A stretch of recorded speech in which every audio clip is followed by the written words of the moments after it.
তো সেদিন ছিল আমার একটা স্টুডেন্টের জন্মদিনের নেমন্তন্ন। আমরা সবাই হয়ে গেছিলাম রেডি। কেমন লাগছে আমার লুকটা? এই যে আমার মা, আর এই যে হলো আমার স্টুডেন্ট, আমার সঙ্গে যাচ্ছে। যে এনারই ছিল বার্থডে, আর এই হলো সব থেকে বিচ্ছু স্টুডেন্ট। এদিকে এই পুচকু ক্যামেরা অন করলেই এর অঙ্গি ভঙ্গি বদলে যায়। পর আমরা বসে পড়লাম খেতে। দুপুরেই খাওয়া দাওয়ার আয়োজনটা ছিল। এনার খাওয়া দাওয়ার ভাবভঙ্গি একটু আলাদা রকমেরই। এর খাওয়ার ভাব থেকে প্রত্যেকেই হাসাহাসি করছিল। খাওয়া দাওয়া দুপুরে থাকলেও কেক কাটার আয়োজনটা কিন্তু সন্ধেবেলাতেই ছিল। আমি মিষ্টি খেতে ভালোবাসি না, তবুও জোর করে দিয়ে দিয়েছিল, তাই নষ্ট করব, খেয়ে নিলাম।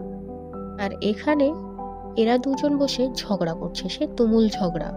এরা বেস্ট ফ্রেন্ড হলেও ঝগড়া এদের সাথ ছাড়ে না। আর এখানে কেক কাটবে বলে সেই ডেকোরেশন চলছে। সবাই রেডি, কেক কাটা স্টার্ট হয়ে গেছে। কি মিষ্টি লাগছে না আমার স্টুডেন্টকে? এদিকে রাত হয়ে গেছে, আমরা বাড়ি যাব। আজকে এটুকুই থাক, দেখা হবে পরের ভিডিওতে। তোমরা আমার চ্যানেলটিকে সাবস্ক্রাইব করে দিও। Bye bye.